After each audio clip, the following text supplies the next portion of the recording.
കാലത്തിലെ ഉത്രാടം തിരുനാൾ മാർത്താണ്ഡവർമ്മ ദേഹവിയോഗം ചെയ്തൊരു കാലം കുറേയായി. നമ്മുടെ ഇന്ത്യൻ ഇൻസ്റ്റിറ്റ്യൂട്ട് ഓഫ് സയൻറ്റിഫിക് ഹെറിറ്റേജിൻ്റെ തൃശ്ശൂർ കേച്ചേരിയിലുള്ള നാഷണൽ ഹെറിറ്റേജ് സെൻറ്ററിൽ ശിവരാത്രി ഉദ്ഘാടനം ചെയ്യാൻ മാർത്താണ്ഡവർമ്മ വന്നിരുന്നു. ഉത്രാടം തിരുനാൾ വന്നിരുന്നു. അദ്ദേഹത്തിൻ്റെ കൂടെ കുറേ സമയം ചെലവഴിച്ചപ്പോൾ അദ്ദേഹം ഒരു വരി പറയുകയുണ്ടായി.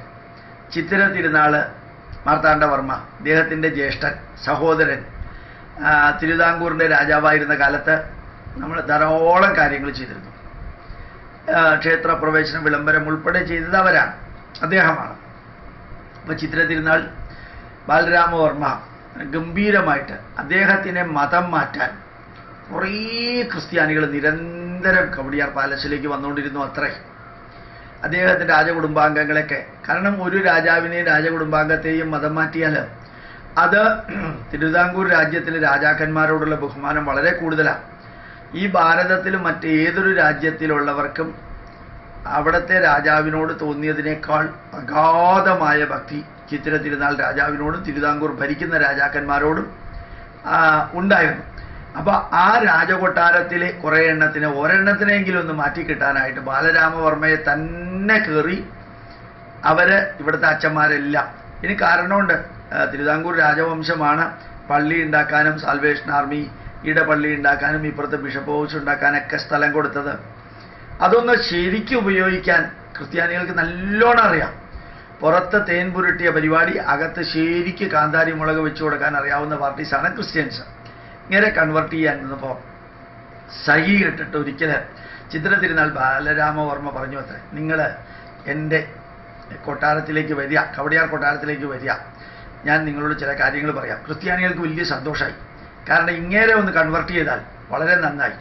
പണ്ട് ഈ AK ആൻ്റണിയെയും മുഖ്യമന്ത്രിയായി കഴിഞ്ഞപ്പോൾ AK ആൻ്റണിയെ മുഖ്യമന്ത്രിയാക്കി, കരുണാകരനെ മാറ്റിയിട്ട് AK ആൻ്റണിയെ മുഖ്യമന്ത്രിയാക്കിയപ്പോൾ ഭാരതത്തിലെ ക്രിസ്ത്യാനികൾ മൊത്തം പറഞ്ഞു നടന്നത് എന്താ അറിയാമോ? ഈ കേരളം മുഴുവനും ക്രിസ്ത്യാനികളാണ്. അവരാണല്ലോ ഇന്ത്യ മുഴുവനും മതം മാറ്റാനായിട്ട് ഇറങ്ങി പുറപ്പെട്ടിരിക്കുന്ന ചുമട്ട് തൊഴിലാളികൾ. അപ്പോൾ കേരളം മൊത്തത്തിൽ ക്രിസ്ത്യാനികളായതുകൊണ്ടാണ് അവിടെ ക്രിസ്ത്യൻ മുഖ്യമന്ത്രി ഭരിക്കുന്നത്. ക്രിസ്ത്യൻ മുഖ്യമന്ത്രിയാണെന്ന് പറഞ്ഞ് അവർ ഭാരതത്തിൽ ഒത്തിരി കൺവെർട്ട് ചെയ്തിട്ടുണ്ട്. അവർക്ക് ഇപ്പോഴും കേരളം എന്ന് പറഞ്ഞാൽ നാഗാലാൻഡ് മാതിരി ഒരു ക്രിസ്ത്യൻ രാജ്യമാണ്. നോർത്ത് ഇന്ത്യയിലെ പല ആൾക്കാരും ഇവിടെ ഉമ്മൻചാണ്ടി, അതുപോലെ AK ആൻ്റണി, അൽഫോൺസ് കണ്ണന്താനം, ഇങ്ങനെയുള്ളവരുടെ പേര് അവർ കേട്ടിട്ടുള്ളൂ. ഹിന്ദുക്കളുടെ പേര് കേട്ടിട്ടില്ല. ഇനി ഹിന്ദുക്കളുടെ പേര് കേട്ടാൽ തന്നെ അത് ഹിന്ദുവിൻ്റെ ആണോ എന്ന് അവർക്കൊരു ഉറപ്പുമില്ല.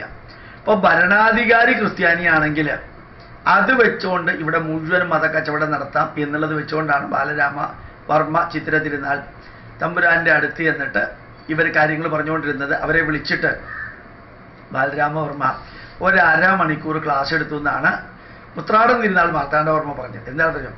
ഹിന്ദു ധർമ്മത്തിൻ്റെ മഹത്വം, നമ്മുടെ ആചാരങ്ങളുടെ മഹത്വം, അനുഷ്ഠാനങ്ങളുടെ മഹത്വം, നമ്മുടെ ഗ്രന്ഥങ്ങളുടെ മഹത്വം, ഇതെല്ലാം പറഞ്ഞു കൊടുത്ത് തിരിച്ചു പറഞ്ഞു അത്രേ, ഒരു പുസ്തകവും വെച്ചുകൊണ്ട് നിങ്ങൾ ഈ കച്ചവടം നടത്തുന്നത് കൊണ്ടല്ലേ അമേരിക്കക്കാരും ഇംഗ്ലണ്ടുകാരും യൂറോപ്യന്മാരും ഈ ക്രിസ്തുമതം ഉപേക്ഷിച്ചത്. നിങ്ങൾ ജനിച്ച ഈ നാട്ടിൽ ഇത്രയധികം പുസ്തകങ്ങളുണ്ട്, ഇത്രയും നല്ല ആചാരങ്ങളുണ്ട്. അതിൽ നിങ്ങൾക്ക് ഇഷ്ടപ്പെട്ടത് നിങ്ങൾ പഠിക്കുക. ഈ ഒരെണ്ണത്തിൽ കൊണ്ടുപോയിട്ട് എല്ലാവരെയും ചേർക്കുന്നതിന് പകരം ആയിരക്കണക്കിനുള്ളതിൽ ഇഷ്ടമുള്ളത് എടുക്കാനായിട്ട് ജനങ്ങളോട് പറയല്ലേ നല്ലത്? 1 രൂപയും വെച്ചുകൊണ്ട് നടക്കുന്നതിന് പകരം ആയിരക്കണക്കിന് രൂപയും വെച്ചുകൊണ്ട് നടക്കുന്നതല്ലേ നല്ലത്? ഒരു ഇല ചോറ് മാത്രമേ കയ്യിലുള്ളൂ എന്ന് പറയുന്നതിന് എപ്പോൾ പോയാലും ചോറ് ആയിരക്കണക്കിന് ഇലകളിൽ വിളമ്പി കൊടുക്കാനുണ്ട്.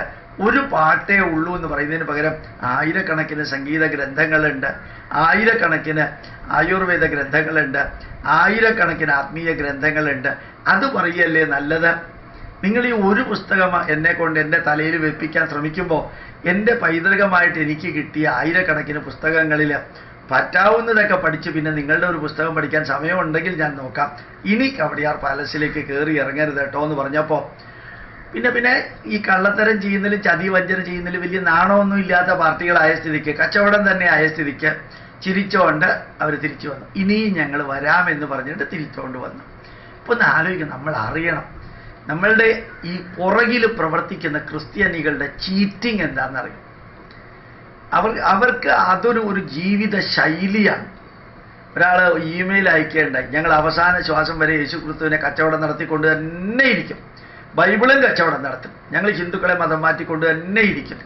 ഇപ്പം എനിക്ക് തിരിച്ചു പറയാനുള്ള ഒന്ന് മാത്രമല്ല, പട്ടിയുടെ സ്വഭാവം കുരയ്ക്കൽ മാത്രമല്ലേ, അതുപോലെ തന്നെ പന്നി തിന്നുന്നതെല്ലാം അതിൻ്റെ സ്വഭാവമല്ലേ.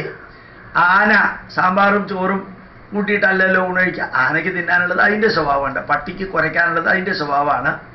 അങ്ങനെ ഓരോന്നിനും ഓരോ ജന്തുവിനും കഴുതയുടെ സ്വഭാവം അങ്ങനെയാണ്, പൂച്ചയുടെ സ്വഭാവം അങ്ങനെയാണ്. അതുപോലെ തന്നെ ഞങ്ങൾ എന്നും ഹിന്ദുക്കളെ മുഴുവനും മതം മാറ്റിക്കൊണ്ടേയിരിക്കുള്ളൂ, ബൈബിൾ പ്രചരിപ്പിച്ചുകൊണ്ടേയിരിക്കുള്ളൂ, ഞങ്ങളുടെ കർത്താവിനെ എല്ലാവർക്കും പരിചയപ്പെടുത്തിക്കൊണ്ടേയിരിക്കുള്ളൂ എന്ന് പറയുന്നത് അത് ജന്മവാസന. അതൊക്കെ തകരുന്ന ഒരു ദിവസം കൺമുമ്പിൽ കണ്ടിട്ടും അതിൽ തന്നെ നിൽക്കാനുള്ള കാരണം എന്താണ്? വിനാശകാലേ വിപരീത ബുദ്ധി. ഇപ്പം അച്ഛന്മാരും കന്യാസ്ത്രീകളും കാട്ടിക്കൂട്ടുന്നതും എല്ലാം കൃത്യമായിട്ട് ജനങ്ങൾക്ക് മനസ്സിലാവുന്നുണ്ട്. ഇവരുടെ മതക്കച്ചവടത്തോടുള്ള ആദരവും ബഹുമാനവും അച്ഛന്മാരോടുള്ള ആത്മാർത്ഥതയും 100% നശിക്കുന്ന ലെവലിലേക്ക് പോയിക്കൊണ്ടിരിക്കുന്നതും ഇതുമാതിരി കച്ചവട മനോഭാവം ഉള്ളത് കൊണ്ടാണ്. ലോകത്തിലെ 8 മതങ്ങളും മതക്കച്ചവടം നടത്താറില്ല, ആചാര്യനെ കച്ചവടം നടത്താറില്ല, അവരുടെ പുണ്യഗ്രന്ഥം കച്ചവടം നടത്താറില്ല. ഒരു മതം മാത്രം അത് ചെയ്യുന്നത്. അത് ആരംഭമുള്ള എല്ലാത്തിനും അവസാനമില്ലേ, അതുമാതിരി ഇപ്പം ലോകമെമ്പാടും അത് തിരസ്കരിച്ച് വരാൻ കാരണം ഇതാണ്. നമ്മുടെ ചിത്തിര തിരുനാൾ ബാലരാമവർമ്മ ഇവരെ വിളിച്ചു വരുത്തി പറഞ്ഞ വരികൾ മാർത്താണ്ഡവർമ്മ പറഞ്ഞത് ഇപ്പോൾ ഓർമ്മ വന്നു, അദ്ദേഹത്തിനെ കുറിച്ച് ഇങ്ങനെ ആലോചിച്ചപ്പോൾ അത് നിങ്ങളുമായിട്ട് പങ്കുവെച്ചതാണ്.